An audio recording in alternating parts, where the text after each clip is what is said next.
going to talk about the liability-aware investment solutions for insurers. Thibaut is a Senior Solutions Director for Asia Pacific region of Aberdeen Standard Investments, ASI, in Hong Kong as part of the Client Solutions Group. His role is to ensure delivery of customized investment solutions in Asia by leveraging ASI's investment expertise and portfolio construction capabilities. He is also a non-executive director at Heng An Standard Life, a life insurance company in China. So his presentation explores some liability and capital-aware investment solutions to address local regulatory changes such as RBC faced by insurance companies in Asia. So Thibaut, can I ask you to start your presentation, please? Yeah, sure. Thank you very much. And good afternoon, everybody. So I will start by sharing. Okay. Can you see my presentation? I guess so. Yeah, so good afternoon, and thank you, everybody, for attending this session on liability-aware investment solution. As mentioned by Frank, I'm working for an asset manager, so Aberdeen Standard Investment, with an expertise in insurance investment. And my role, I'm located in Hong Kong, is really to design some customized investment solution for institutional clients, investors, taking into account their own risk-return objective metrics and their constraints, such as a risk-based capital framework for an insurance company, for instance. So today I'm going to talk about liability-aware investment, and I will start this presentation by giving a bit of context and a rationale about why we expect an increasing trend for liability-aware investment, or at least more sophistication on that field. Then I will compare maybe some risk-based capital framework in Asia. We expect, there will be the implementation similar to Singapore of risk-based capital framework in different countries in the coming years in Asia. And finally, I will end up with a case study that is, I would say, an ALM case study based on a workshop we had with an insurance company in Asia recently. So it has been anonymized, but it's to share the approach we have been following. So first, if we go on the rationale, we're talking about liability-aware solution, but I guess a lot of insurance companies, and especially in Singapore, as I had the opportunity to meet different insurance clients in Singapore, is already quite sophisticated and is already quite developed. And more generally, I think investment strategy for insurance company is complex. It's not only maximizing a total market return based on a level of volatility. It takes into account much more constraint, and it's usually a multi-dimension process for insurance company. They will have to take into account liability consideration. It could be guarantees, a target duration to match the duration of liability, or to match the cash flow profile of liability. The current market environment is also a strong consideration, as we have observed, for instance, some volatility on the market that could translate on the P&L volatility or on the bonus you will pay to your policyholder. Some low interest rate environments that make it more difficult for investment of new premium or rebalancing of bonds to match a specific return target to be profitable. And also, for instance, some availability of financial instruments in some markets. And I'm thinking, for instance, about Singapore. It might be difficult to find some local bonds or even government bonds to match very long maturity. Accounting constraint, whether it's mark-to-market or OCI, you may have a different approach to investment. Actuarial and pricing consideration, usually investment, when we discuss with insurance company, have to take into account maybe the return assumption defined by actuarial, and that will be inputted in the model, or some pricing consideration on the allocation to make sure that the return from the investment makes the product profitable.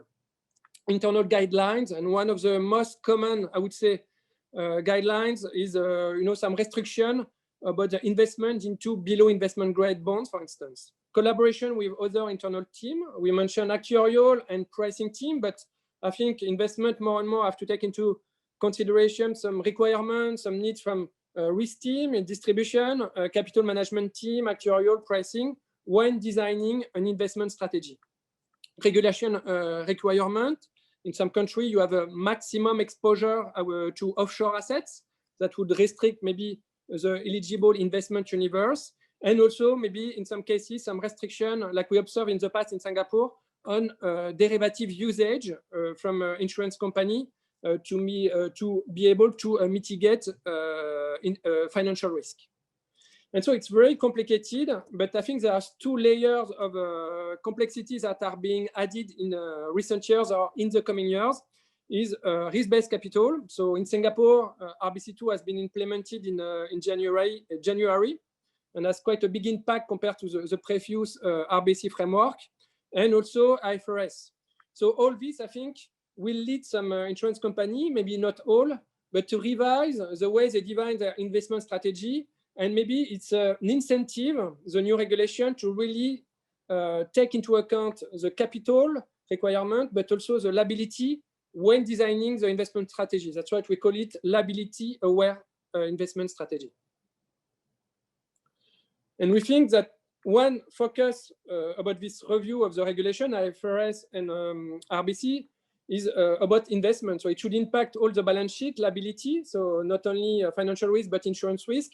But we think actually that financial risk will be at the center of the focus in terms of capital optimization. First, I mean, with RBC, more specifically, if the RBC wouldn't change much the solvency of the insurance companies, there would not have any need to revise or rethink the investment. But what we observe actually, thanks to maybe some review analysis of the quantitative impact study performed by insurance company before the official implementation of RBC, we can see that the solvency of insurance company is quite impacted by the implementation of RBC, so all over the region. And actually, if RBC is impacted, its solvency is under threat, then the management of insurance company will ask their employees and the different teams to find some solution to optimize this risk-based capital framework. So usually it could be a change of product mix, product feature, but also we think financial risk and the investment would be a natural focus. Why? Because the financial risk are a high contribution, high proportion of the overall capital requirement.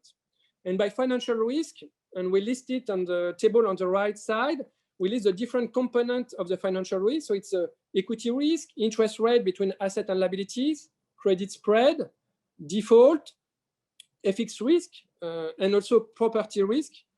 So all these market risks can be, I think, optimized and reduced in some kind of investment strategy that would enable to reduce the overall financial risk and ultimately the final total capital. And in Asia, market risk is quite high, and actually also shared by some consultants such as Milliman. I mean, the documents are quite explicit. In Asia, the market risk on average is above 60% of total capital. So, and it's on average, meaning in some countries or for some particular insurance company, the market risk represents more than 60% of total capital. So as we have seen in other countries, there's a way to optimize. So there may be a focus on this market risk to reduce, to make it the total capital reduced. So what we share on this slide is some result of quantitative impact study for Hong Kong. So it was a quiz 2. So today we are at quiz 3, but it was in 2017. And the result was shared in 2018. It is in the graph on the bottom side, on the left side. And as you can see, market risk is 61%. So it's quite impactful and higher than the insurance risk, which is 39%. On the right side, you have Japan. So the result from the 2016 field test based on international capital standard. And you can see for lifers in Japan, the market risk is 74%. So it's even higher. So there will be like a big focus to reduce the risk. What we can also add is that the focus on financial risk might be different according to insurance company and according to the jurisdiction. And what we can see, for instance, in Hong Kong, the biggest component of the market risk, so on the left side is in dark blue, is a credit spread risk, followed by with 25%, followed by 17% with interest rate risk. So the focus might be to revise maybe the portfolio construction or composition of the fixed income portfolio, both in terms of credit, but also interest rate duration. For Japan, the focus might be on the interest rate mismatch between asset and liability, as it represents like 38% of the total risk. And maybe equity risk, which is the second component with 25%. So we can see that the focus will be different, but in general, what we observe is that financial risk will be really one of the focus to reduce the capital that should lead actually the investment company to rethink investment. And as we'll discuss later, actually the regulation has an incentive to reduce, to take into consideration the liability and to match better the liability when defining the investment strategy. One final observation, it might not be true actually for all insurance companies. As you are aware, in Asia, there are some insurance companies which are branches of a global insurance company, such as European insurer or Canadian insurance companies that are already subject to RBC framework, like LICAT in Canada or Solvency II in Europe. And some of the branches, not all, might already be subject to Solvency II, to similar framework to RBC. So in that case, their investment strategy might be already capital aware and quite friendly relative to the new RBC, local RBC. And they might not be led to change their investment strategy. So what I propose now is to compare different framework and to focus on maybe some high-level information on the different market risk components that we described earlier. So I decided to compare Singapore, Hong Kong, and ICS 2.0. That should be the reference for the implementation of the local RBC in Taiwan, Japan, and Korea in the coming years by 2025. So I'm sorry, there are other framework in Asia, actually. So for time purposes and as I cannot compare everything, we focus maybe on the main one, but I guess the principles are quite the same, even if the calculation and maybe the parameters are different. Also, what I would like to mention is that maybe some insurer might focus only on their local RBC, like maybe Singapore insurer might focus on Singapore RBC2 only, but there may be an interest also in the new framework outside Singapore, like Hong Kong or ICS, if you have the group based in Hong Kong. So I'm thinking some insurance company are based in Hong Kong, big insurance companies, and they may have some branch in Singapore that will need to comply with, for instance, Hong Kong RBC.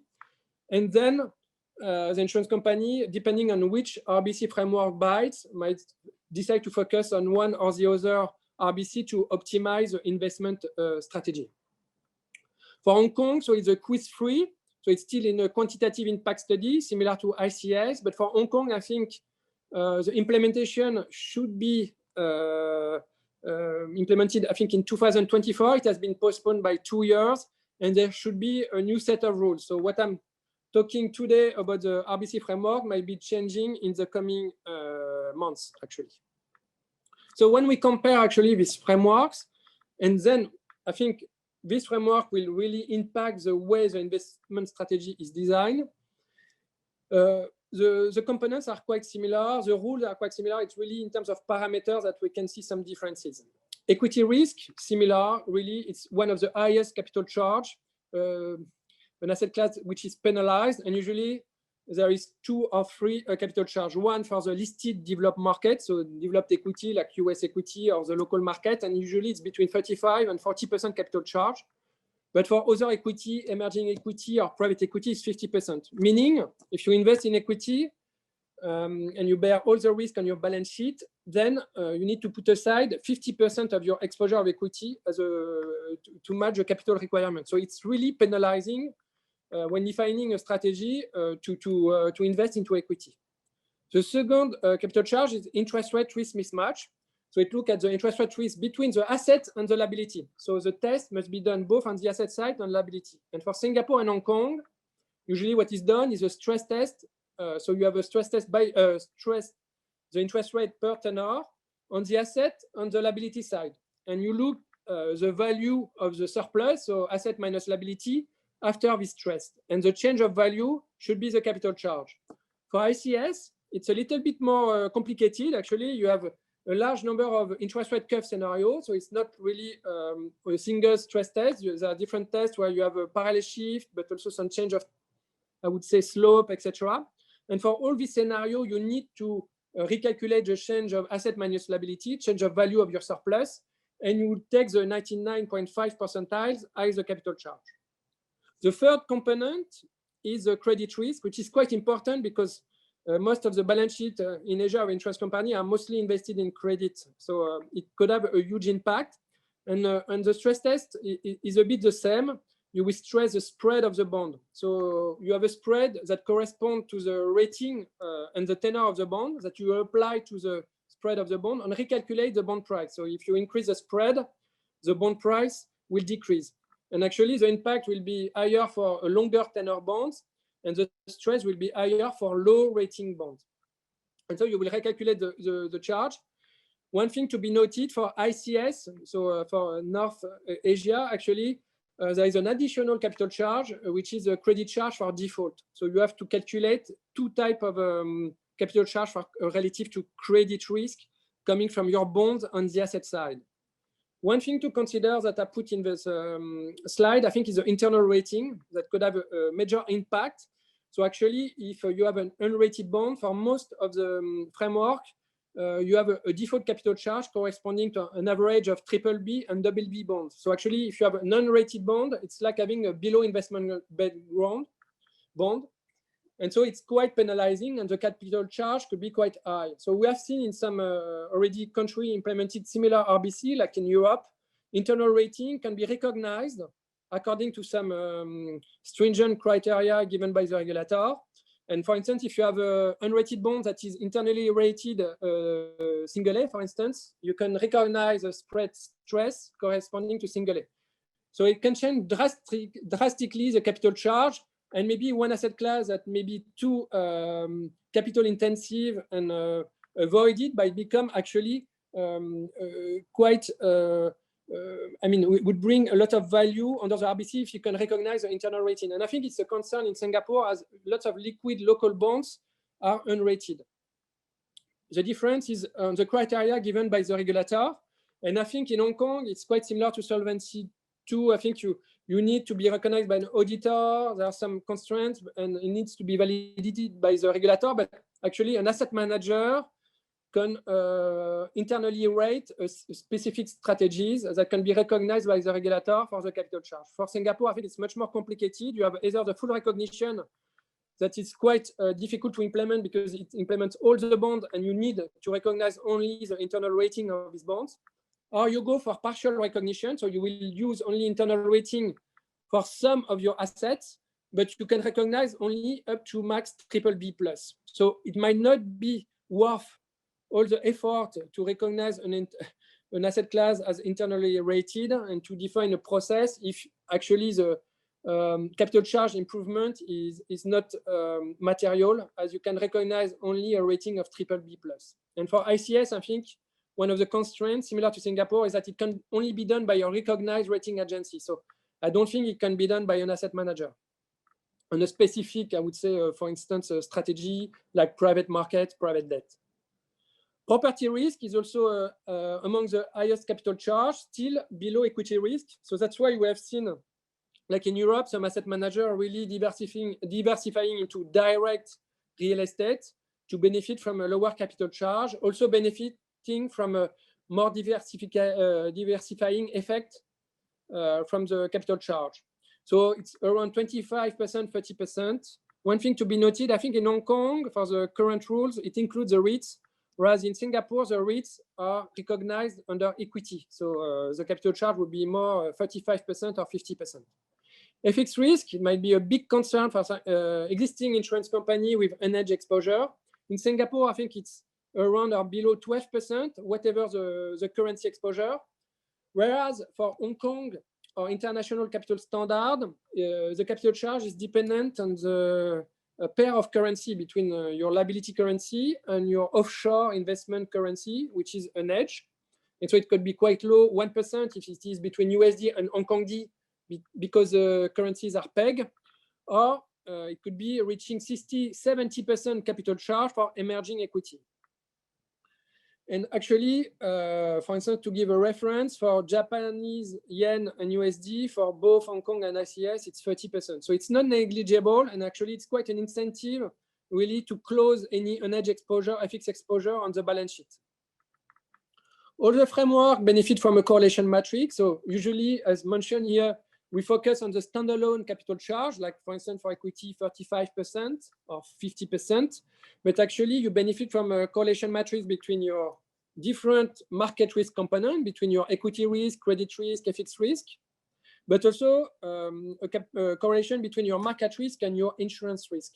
So actually, it might make sense when defining an investment strategy to take into account all risk on the balance sheet and to look at the capital charge after taking diversification, as actually the capital charge might be lower quite significantly from the standalone if you benefit from low correlation with other risk on the balance sheet. Matching adjustment, we'll go in more detail later in the slide, but really, it's really important for some insurance company, and we have seen in Hong Kong, it's an ability to recognize additional capital relief if you can justify that assets match well liabilities under some specific regulation. So the regulation is different from Singapore, Hong Kong, ICS, but actually it can reduce quite massively the capital requirement. And we have seen, for instance, in the UK or even Hong Kong, that the average solvency ratio of the insurance industry is completely changed when you can recognize the matching adjustment option. And finally, derivative recognition. You can use derivative in some certain way, and usually it's when you can justify that it hedges well your risk to reduce the capital charge, either, for instance, using interest rate swaps to reduce interest rate risk between asset and liability to reduce your interest rate risk mismatch capital charge, or by, for instance, investing in put option for equity to reduce the equity capital charge. So I think all these rules will need to be taken into account when defining an investment strategy. And as mentioned, some will focus only on the asset side, like the equity or property, for instance. But when you look at, I would say, interest rate risk or FX risk, it takes into account the liability. So it will lead really to have some liability-aware, capital-aware strategy, taking into account the new regulation. On the next slide, we try to understand from these risk-based capital rules what could be the impact on the investment and what might be the route explored by insurance company. So first, the common features of the RBC for investment. First, as we said, it will penalize risky assets like equity with a capital charge of 35 or 50%. To illustrate this, you can see the graph, the pie charts on the bottom side, left side of the presentation. We consider a simple asset allocation, 50% credit, 20% government bonds, so 70% fixed income, 10% equity listed, equity other 10%, and 10% property. And we try to calculate the capital charge, taking into account the correlation between the different capital charge. And we look at the contribution from each market risk capital charge. So we only focus on the market risk capital charge in this case. And actually, we consider that the interest rate risk mismatch is completely matched. And what we realize, it's actually from a 20% exposure to equity, listed and private equity, for instance. So the capital charge contribution reach 48%, so around 50% for equity. So from a low exposure to equity, actually your capital charge might be highly exposed to equity risk in terms of capital charge. So that's something that will be penalized, and we think that insurance company will need to really define the right exposure to equity, as it could be quite impactful on the capital charge. The second, I think, impact is that the long-term credit with low rating is also impacted. So we represent on the right side the credit spread capital charge based on Singapore RBC2 capital charge for different tenor and rating. So you have some curve. So each line, each color represents a rating. So dark blue is AAA, purple is non-rated. And we calculate the capital charge for different durations. So the spread will be duration, and also the impact on the bond value is also higher for longer maturity.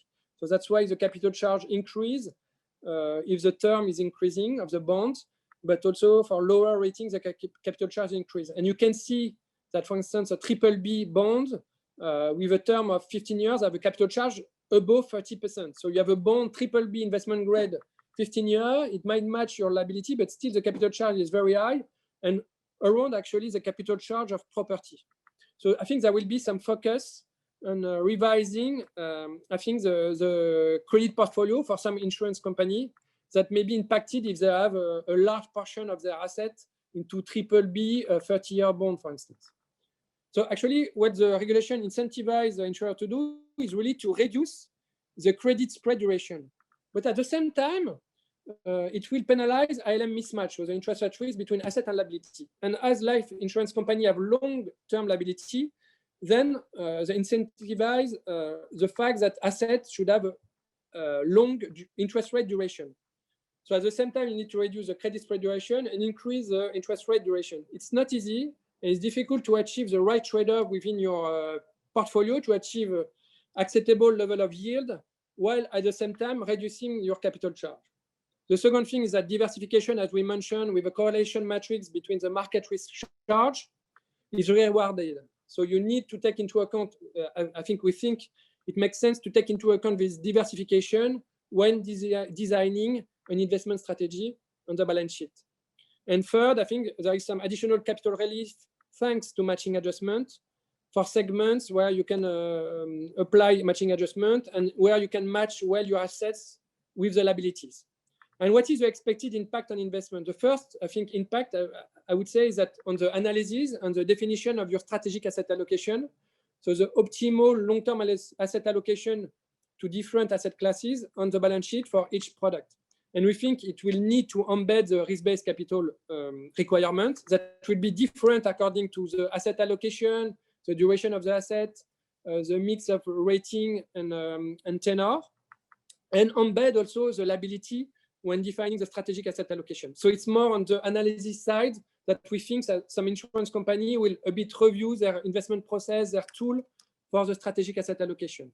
The second thing, as fixed income is really a large portion of the balance sheet with a huge exposure usually to fixed income and credit, there will be maybe a review or revamping of this portfolio to really to make it liability aware and capital aware. So maximizing the yield while at the same time complying with a maximum budget of a capital credit spread charge and matching the liability, while at the same time maybe being compliant with the matching adjustment.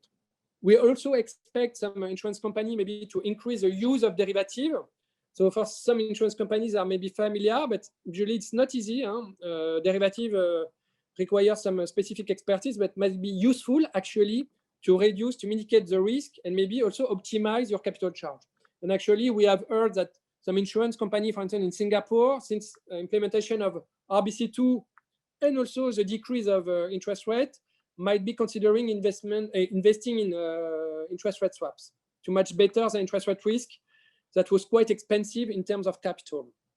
Finally, I think we'll see some holistic ILM solutions, so designing solutions that will take into account all these different bricks and concerns like SAA, fixed income portfolio construction, matching, compliant with the matching adjustment, and the use of derivatives.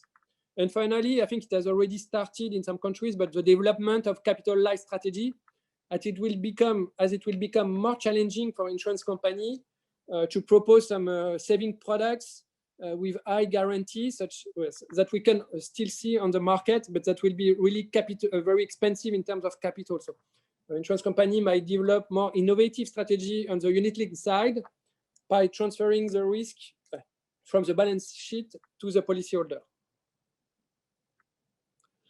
On the next slide, so I would like to just discuss a very simple case study to show really the impact of the credit spread capital charge on the composition of the portfolio.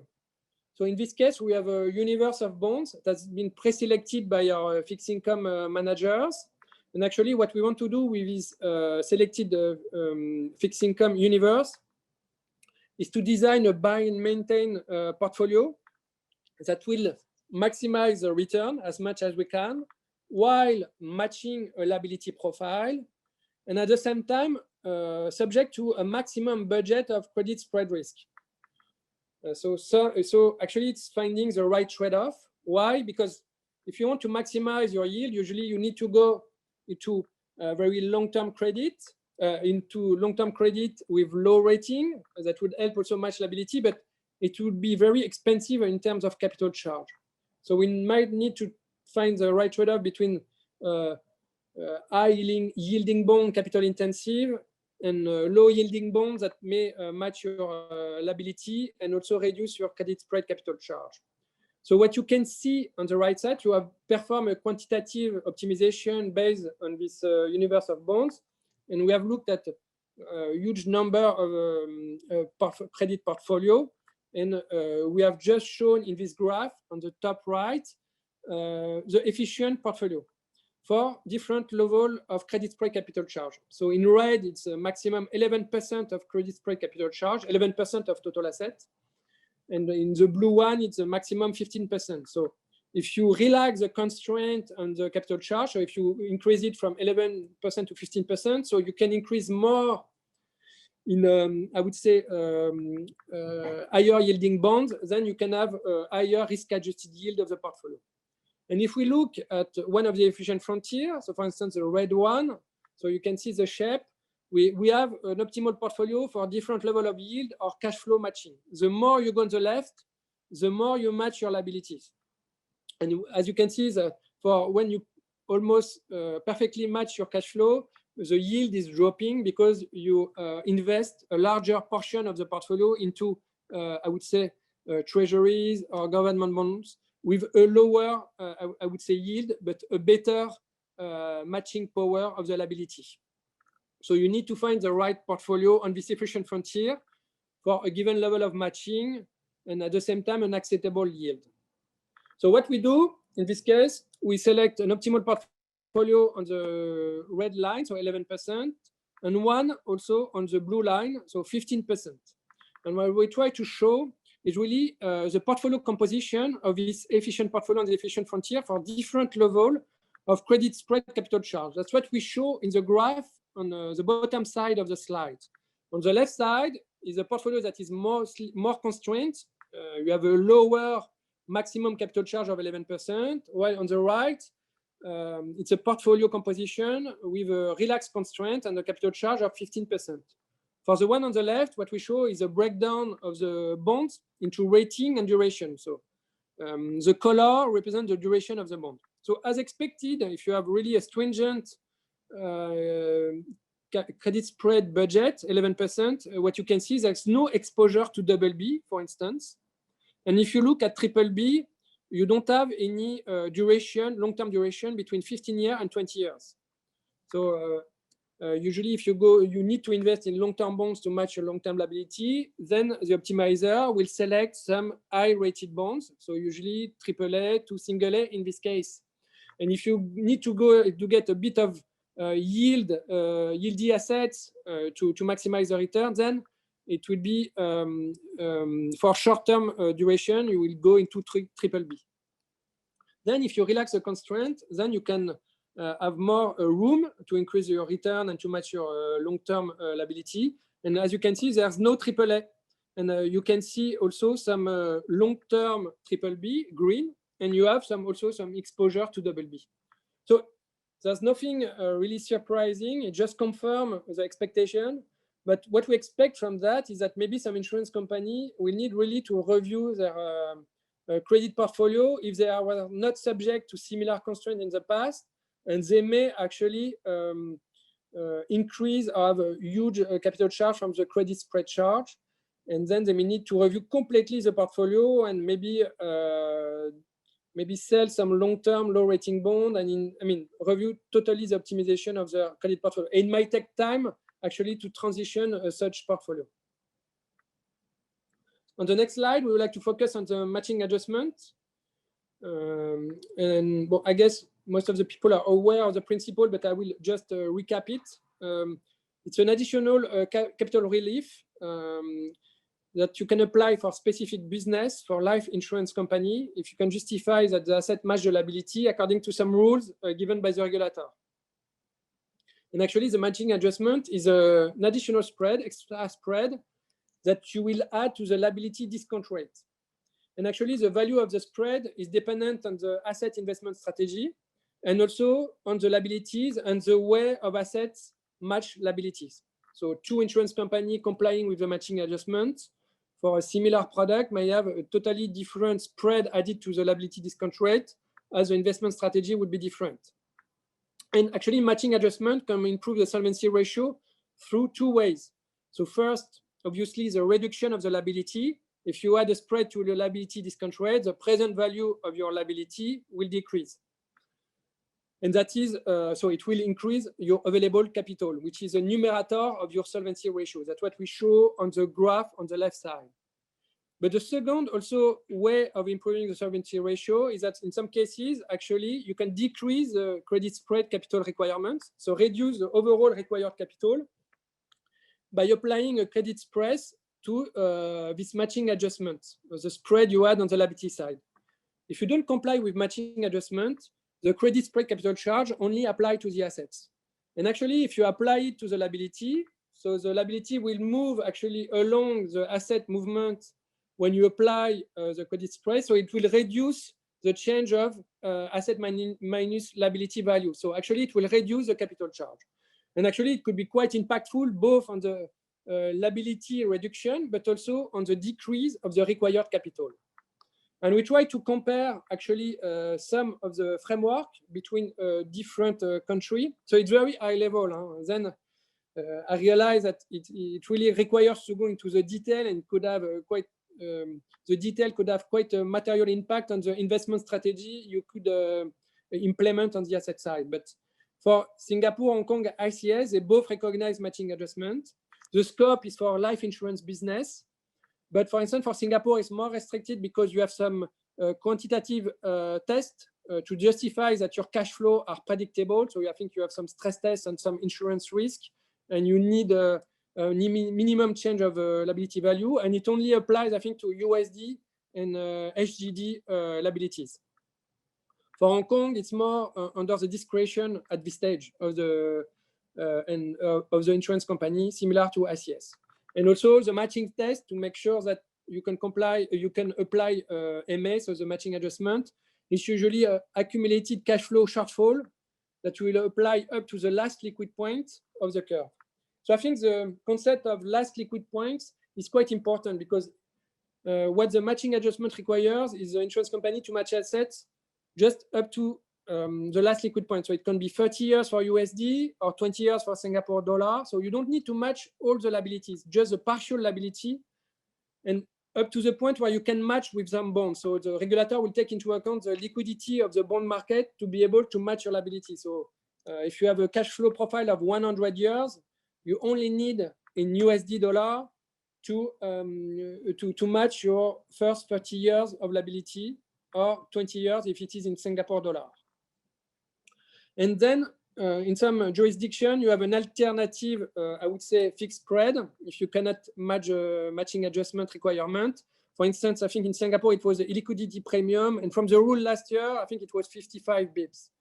There was a similar approach under international capital standard with the general bucket. So you have a minimum, I would say, additional spread you can add. Whereas for Hong Kong RBC, I think you have no fixed spread. The eligible asset also, it's quite a constraint. Actually, you can use only sovereign bonds, corporate bonds, and I think only investment grade in Singapore.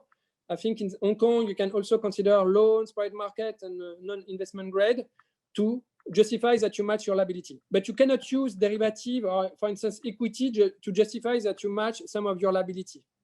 I think in Hong Kong, there's still some discussion between the industry and the regulator, so the rules might change. I think they recently proposed maybe to take into account derivatives to be able to match the liability and to be part of the matching test.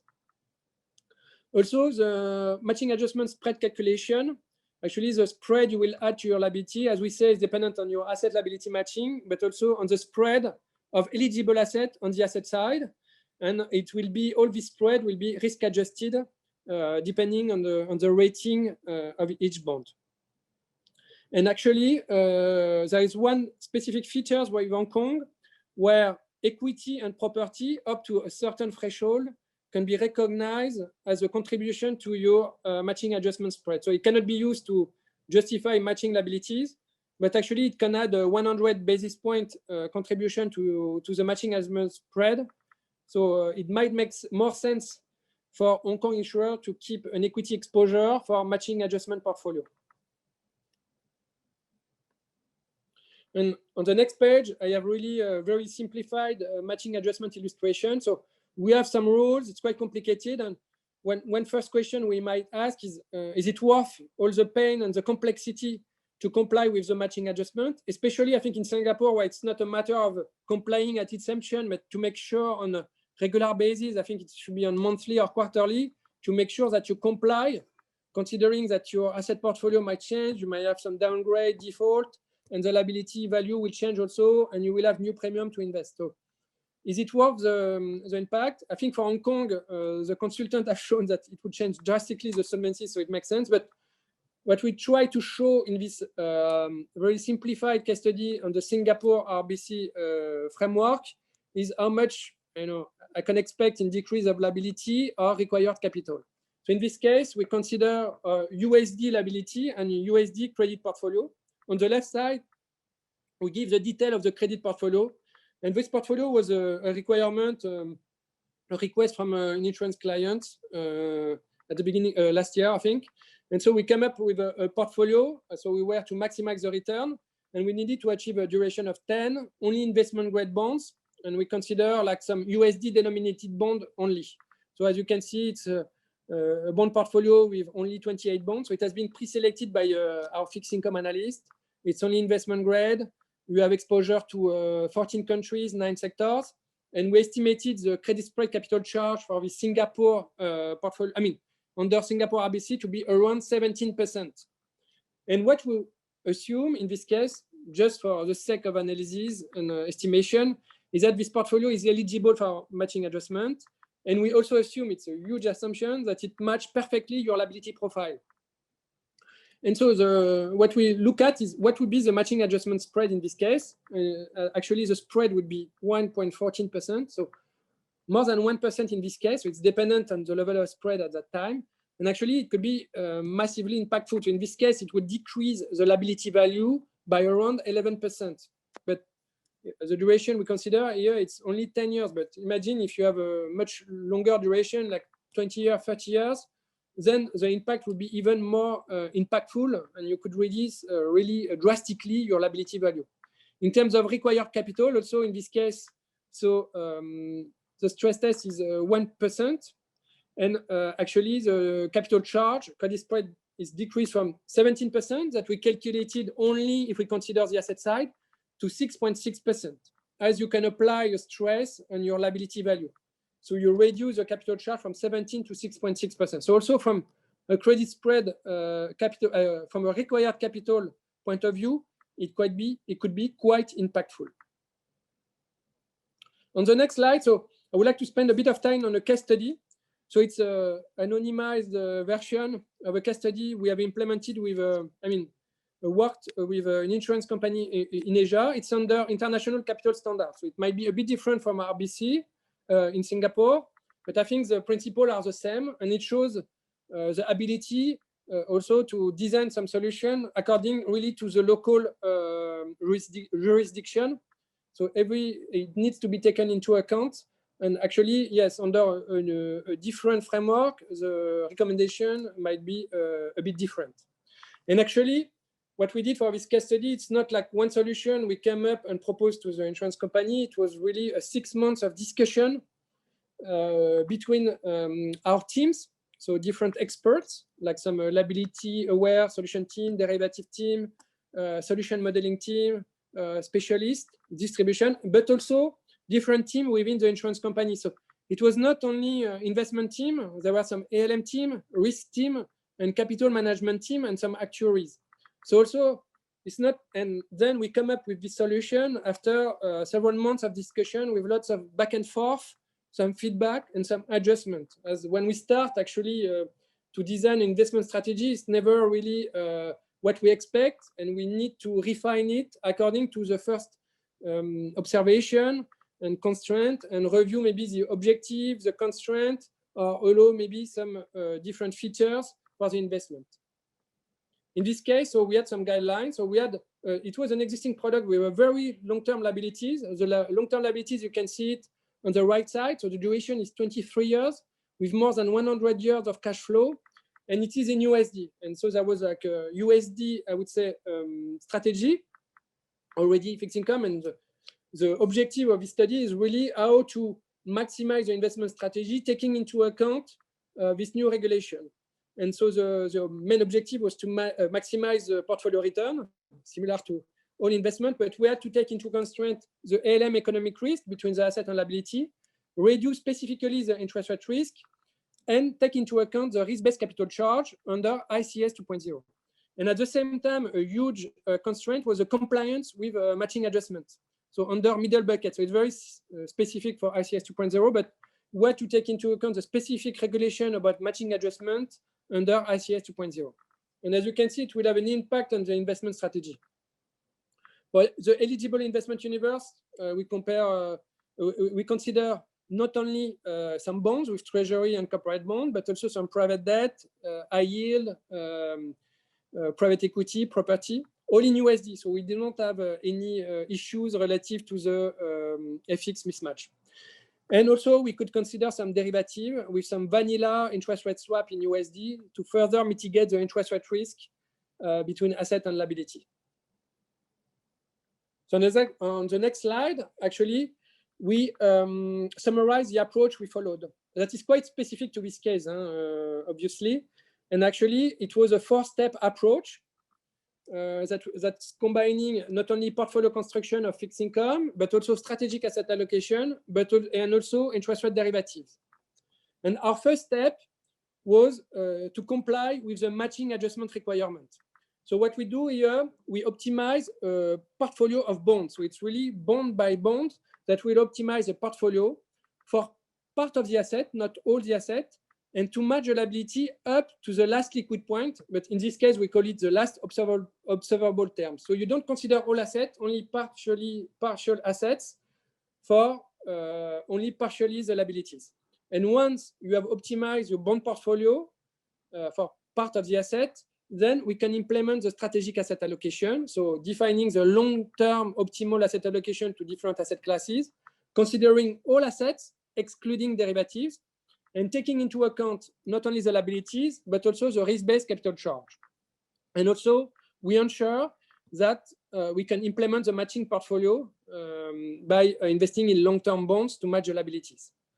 Third step, once defined SA and matching portfolio, is the overlay of interest rate derivatives. So it's a complementary overlay strategy based on interest rate swap derivative to hedge the liability mostly beyond the last observable term, so for long-term liabilities.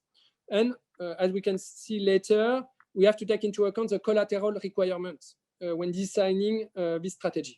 And finally, the step 4 is really aggregating all the components, step 1, 2, and 3, and giving the information on the overall solution. So in terms of step 1, so it's optimizing the portfolio. So a universe of bonds that has been pre-selected by some fixed income specialist, and we build line by line the bond as an objective, maximizing the risk-adjusted yield. So the yield of the portfolio net of default, projected default, but at the same time matching the liability to comply with the matching adjustment. And so we consider a large universe of a bond portfolio. And what we represent on the right side is as similar to the previous simple case study, is the efficient frontier. So it's all the optimal portfolio. So the highest level of risk-adjusted yield for different level of cash flow mismatch.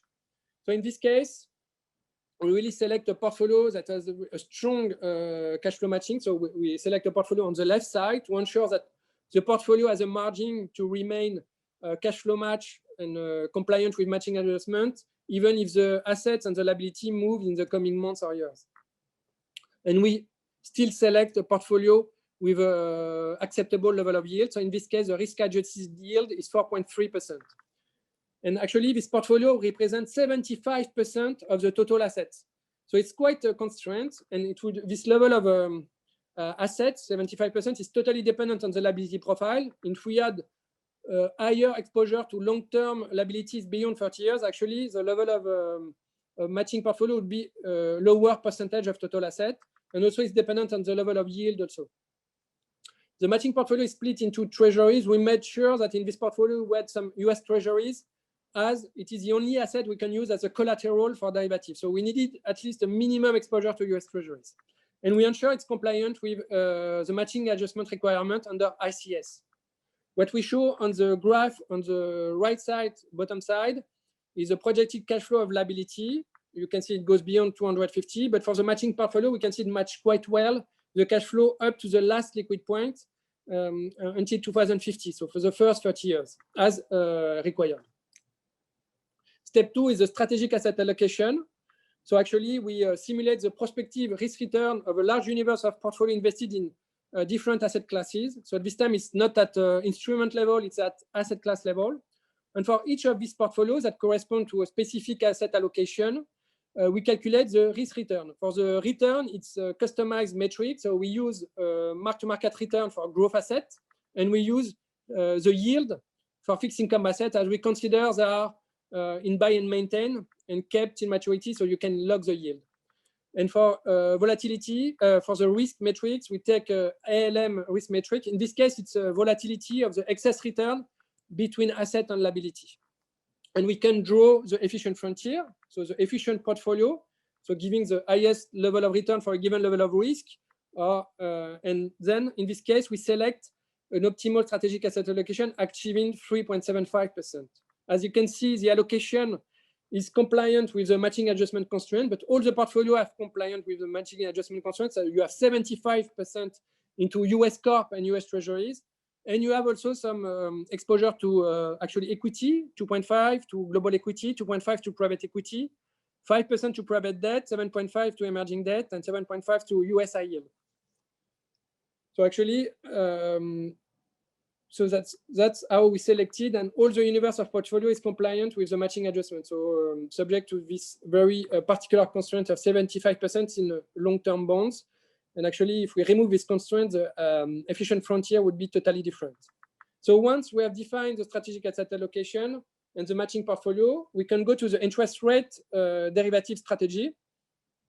And we use interest rate swaps. So our derivative team come up with a strategy. And so in this case, we invest in 10-year and 30 years receiver interest rate swap to increase the duration on the asset side.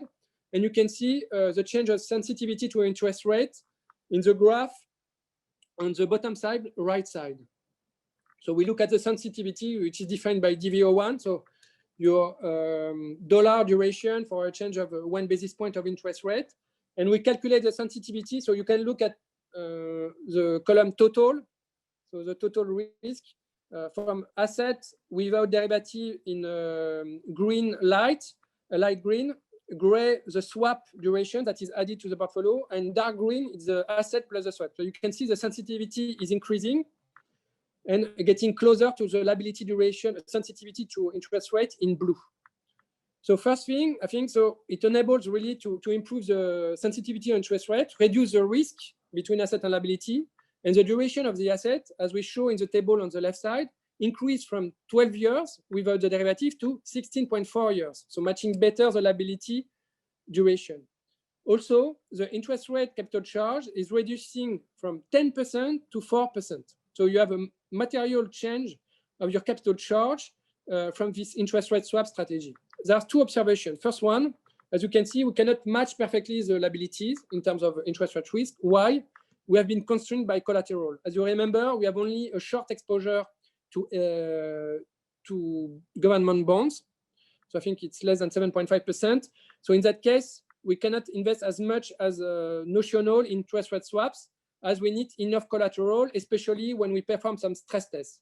So actually, it will be quite conservative, and actually it will constrain the collateral requirement. So we decided in this case study not to be a constraint to match perfectly the interest rate sensitivity when defining the strategic asset allocation, but actually it could be the case. The second, I would say, observation is that what we might say is that we use interest rate derivative with a tenor up to 30 years to match some liability beyond 30 years, like 60 years or 70 years. But actually, what is important is really to define what is the reference for defining the interest rate strategy. In this case, it was defined to reduce your capital requirement. So we took into account the liability discount curve used for the risk-based capital, so under ICS 2.0. And the way they define the liability discount curve is an extrapolation of the interest rate between 0 to 30 years to define the discount rate for liability beyond 30 years. So actually, a cash flow 60 years or 70 years, the discount rate is a function actually of your interest rate below 30 years. So if you can embed in your strategy design this function and your liability discount curve construction, actually, you can match quite well your liability with some interest rate swap up to 30 years. You only need some interest rate exposure from 0 to 30 years. So in step 4, really it's a summary of the overall solution, and you can see a recollection of a different graph we have shown in previous slides. So with the asset allocation, the swap exposure, the projection of the cash flow for the matching portfolio and the liabilities, interest rate sensitivities. Maybe what I would like to highlight very quickly, I'm conscious of time, is that on the table on the left side, bottom side, the matching adjustment spread is 2.1%. So if we have large duration, you can imagine how it will impact massively your liability value. And also what we show is also the capital charge under ICS 2.0. So we calculate the market and credit capital charge, taking into account the correlation. We don't take into account the insurance risk, so actually it should be a bit higher.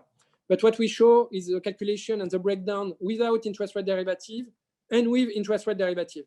And actually the capital charge reduced from 16.7% to 12.4%, mainly by reducing the interest rate capital charge. What I would like also to notice in this case is that the credit charge, so it's a mix of NDSR, which is a credit spread capital charge of 8.6%, that you add to the credit spread capital, the credit charge for default of 4.1. So actually your credit, your overall credit charge is the highest capital charge of 12%. So then there are different ways of implementing a solution. If we need to wrap up with case study, actually it's really one way we did with a particular client based on a specific discussion, set of objective constraints, the local regulation, what needs to be achieved, the liability profile, and actually the approach would be different with another insurance company, I would say. So that's it on my side. So I would take any questions for the last few minutes.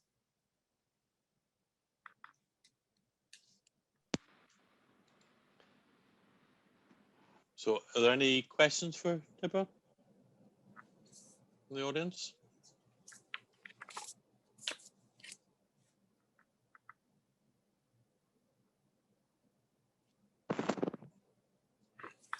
I have one, Thibaut, just, sorry, it's a very computer type techie question, but on your slide 12, step 2, I noticed the bit that there was, you looked at 35,800 portfolios and 10,000 economic scenarios.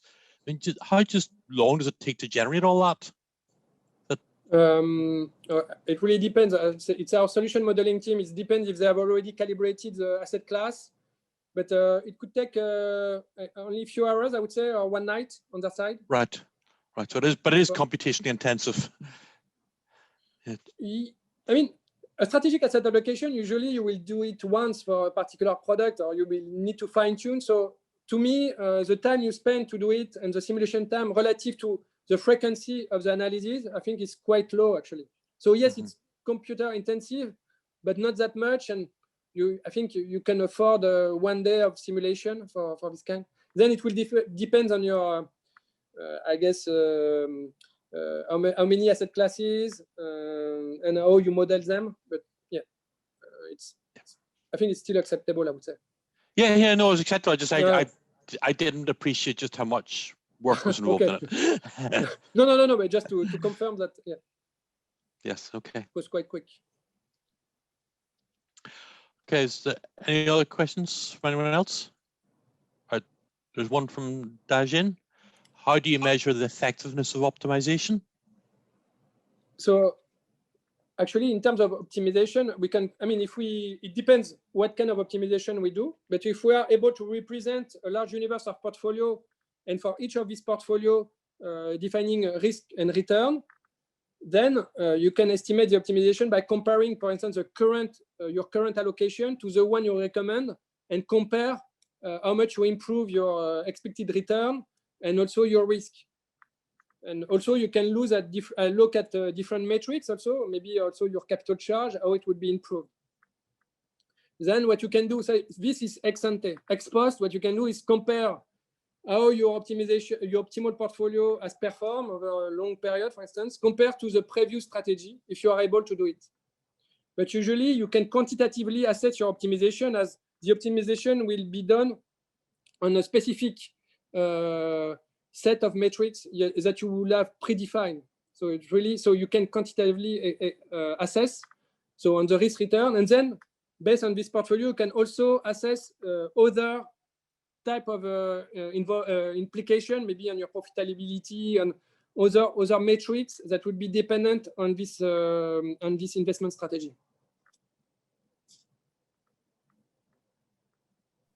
Okay, thanks. Thibault, can you see the question and answers? Another question. Yeah. Okay, it's coming about. With the low interest rate environment right now, if extending the duration beyond the last liquid point would lock in even more low yield? Yeah, it should be. It should be. Then it's really a trade-off between the yield you want to achieve and the level of risk and capital you can take. So actually, that's where I mean, it's a difficult trade-off to find that may lead actually to change the product mix.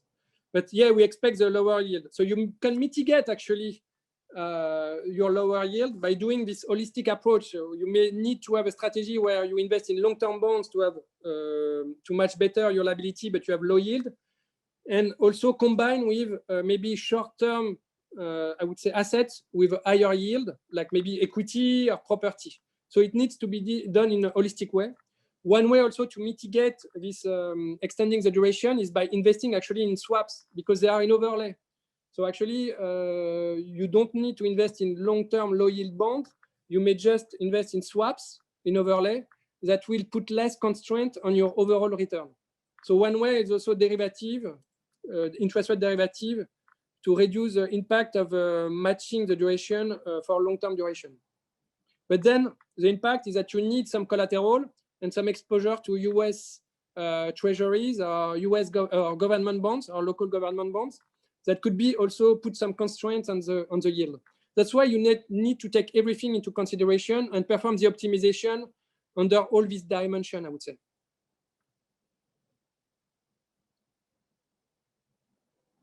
Okay. Thank you, Thibault. I must admit the point about the collateral is one I'd never really heard mentioned before, but I can see how it's very important. So, okay, thank you very much, Thibault, for the presentation.